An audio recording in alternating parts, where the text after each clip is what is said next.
Bonjour et bienvenue pour ce nouveau page à page. Vous adorez ce format et moi aussi. Je trouve que c'est super chouette de vous proposer de découvrir l'intérieur des comics.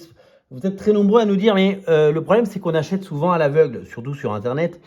Eh bien nous sommes là pour vous montrer l'intérieur des comics et avec passion. Alors aujourd'hui, on va parler de X-Men 1996-1997. Pourquoi on va parler de cette intégrale ?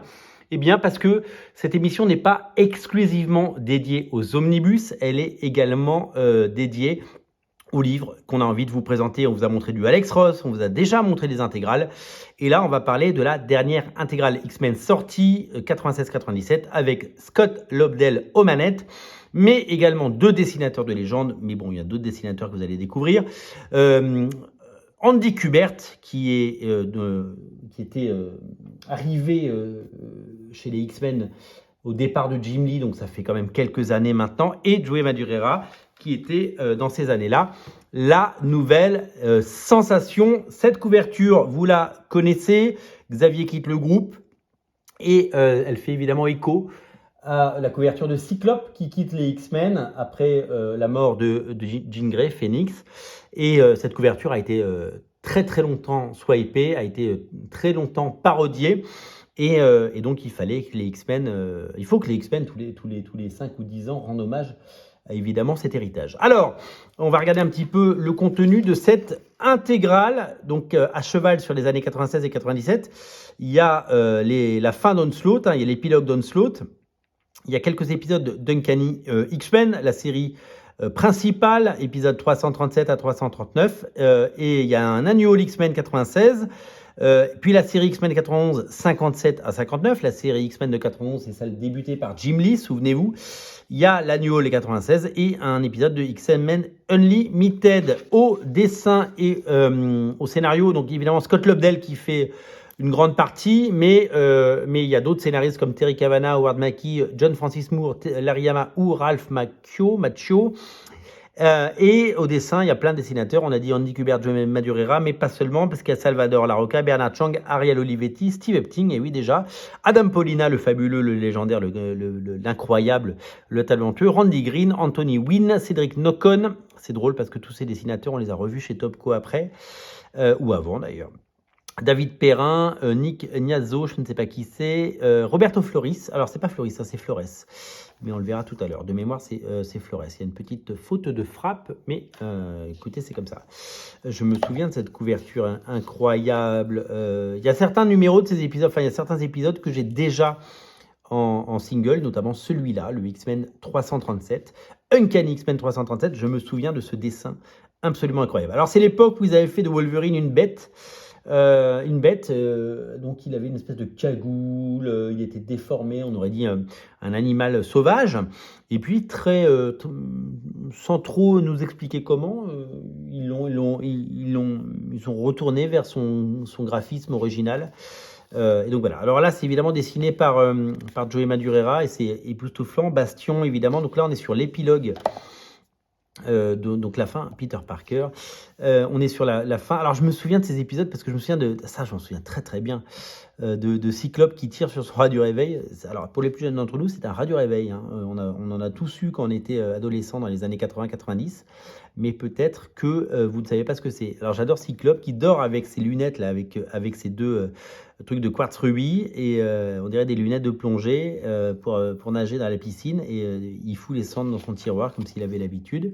Voilà, ces lunettes géniales et ce dessin incroyable de Joey Madureira avec The Beast, le fauve qui est dans la baignoire. Voilà, vraiment quel dessinateur légendaire Madureira, il a vraiment laissé son nom, sa trace à tout jamais dans l'univers des X-Men parce qu'il a vraiment fait des choses absolument géniales. Je me souviens de ces pages de Jean Grey qui fait un petit déj avec Pietro, avec Psylocke, donc qui a maintenant sa cicatrice, hein, qui a sa marque suite à la mini-série suite à son agression. Vous souvenez-vous, c'était déjà dessiné par Madureira. C'est Dan Sabre qui l'avait agressé. Et puis il y avait une mini-série qui s'appelait Crimson Tide, non Crimson quelque chose, dessinée par Larroca, où elle était évidemment avec Archangel à l'époque, etc., etc. Donc voilà, Bastion qui a perdu, voilà. Alors non, Bastion qui fait son apparition parce que c'est la suite d'Onslaught, la fin d'Onslaught, mais on va arriver vers Zéro Tolérance un petit peu plus tard. Donc voilà, je me souviens de ces épisodes. Alors moi, j'ai toujours aimé les scènes de vie dans les X-Men. J'ai toujours aimé les voir jouer au baseball, prendre leur petit déjeuner. Et j'ai toujours adoré les voir comme ça. On a Iceberg, Iceman, on a Gambit, on a un peu tout le monde. Et on a Wolverine qui revient et qui reprend un peu une apparence humaine, voilà, comme je vous le disais. Ensuite, on enchaîne sur l'épisode 57 des X-Men. Adieu Charles Xavier. Alors, il y a toujours ce truc où c'est la seule collection au monde où il s'amuse à traduire les couvertures. On le retrouve jamais nulle part ailleurs. Voilà. Donc, le professeur Xavier. Alors, cet épisode, je l'ai, je pense, en version originale. Le nouveau look, je crois qu'on a le nouveau look de Tornade à ce moment-là. On a ce Wolverine un peu bestial. Alors l'épisode ne sort pas après aux États-Unis, mais il sort en même temps. Donc c'est pour ça que de temps en temps, il y a des petits anachronismes. Ce costume légendaire de Jean Grey. Andy Kubert qui en a fait des épisodes des X-Men. Donc Magneto, Joseph. Est-ce que c'est pour ça que j'ai appelé mon fils Joseph? Je ne sais pas, j'en parlerai à mon psychanalyste. Et là, c'est pas du Andy Kubert, il y a d'autres dessinateurs qui sont venus l'aider. On enchaîne sur l'annual de 1996 des X-Men. X-Men ou Uncanny? Là, c'est X-Men a priori, si je me trompe pas. Alors, donc avec ce Wolverine un peu animal, et c'est dessiné par donc Roberto Flores, là il n'y a pas de faute, et Anthony Castrillo. Anthony Flores, Roberto Flores c'est un dessinateur, alors voilà, il y a une scène de baseball, alors ça c'est un grand classique. Alors là on est vraiment sur un dessin, bon, c'est hyper cartoon, je me souviens qu'à l'époque ça en faisait rugir plus d'un déjà, il n'y avait pas les internets quand c'est sorti, 1996, internet vous oubliez, Et donc, bon, ça se passait jamais bien les parties de baseball avec les X-Men. Il y avait toujours quelqu'un qui arrivait. Roberto Flores, il avait un bon style de dessin, très cartoon, à la Humberto Ramos, un peu de Joe Madureira. Et alors, je sais pas ce qu'il a fait après parce qu'il a un peu disparu du compteur. Donc là, on est typiquement au milieu des années 90. On demande aux auteurs Marvel de faire comme du Image Comics et de faire comme ce qu'ils peuvent trouver ça et là et ailleurs.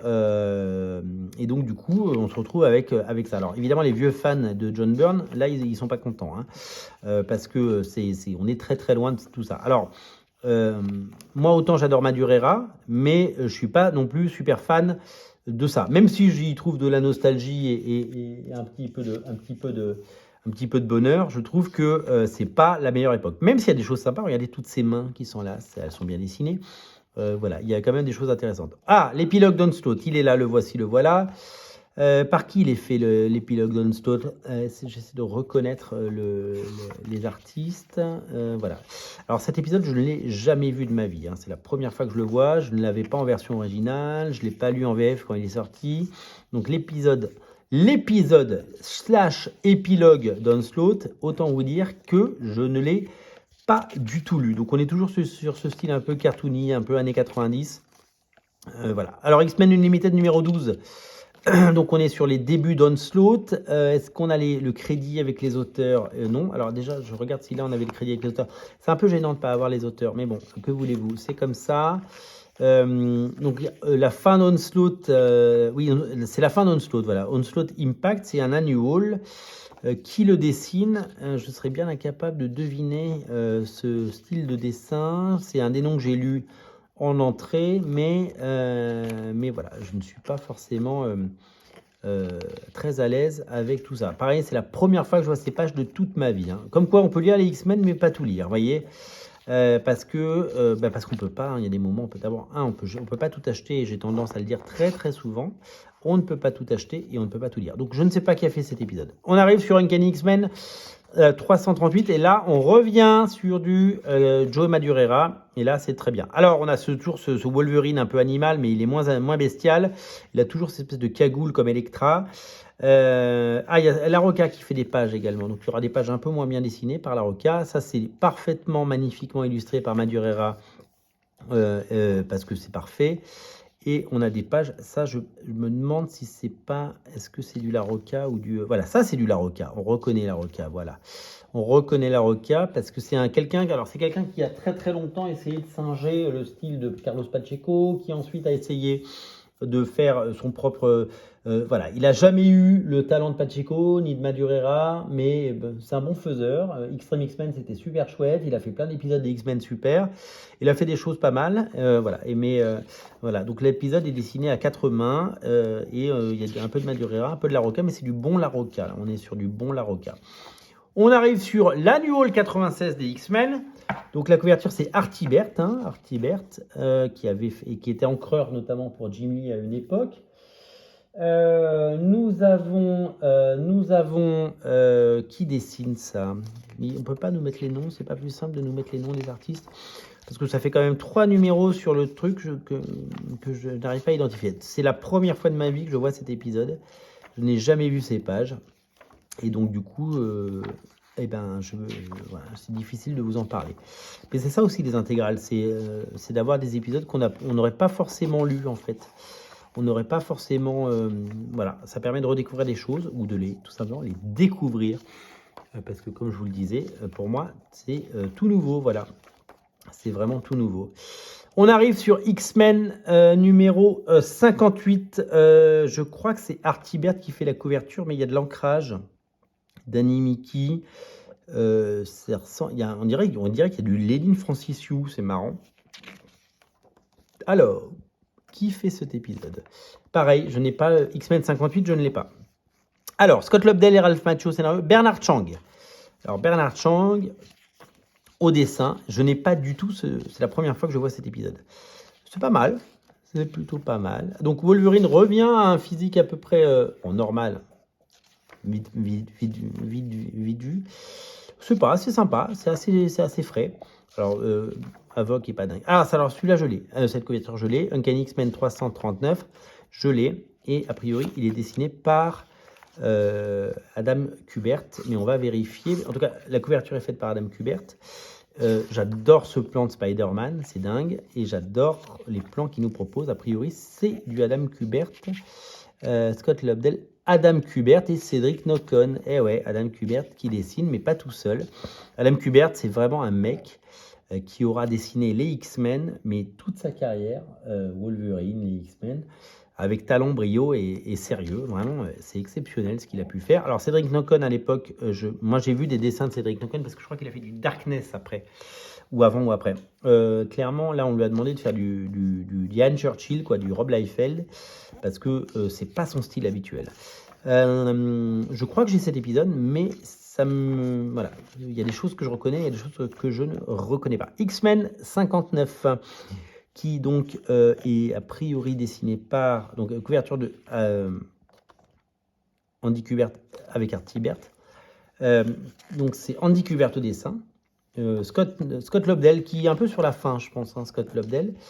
Dessin de Andy Kubert, ancrage de Artie Bert. Voilà, c'est ça, on est vraiment sur cette équipe.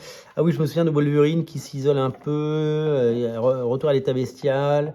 Donc Joseph, voilà, l'amour entre Cyclope et Jean Grey. Andy Kubert, c'est toujours propre. Voilà, c'est toujours chouette, c'est toujours... Eh ben, on est déjà à la fin, C'est passé vite, les amis, c'est passé super vite. Donc, on retrouve à l'intérieur l'intégralité de ces épisodes. C'est tout simplement génial et fabuleux.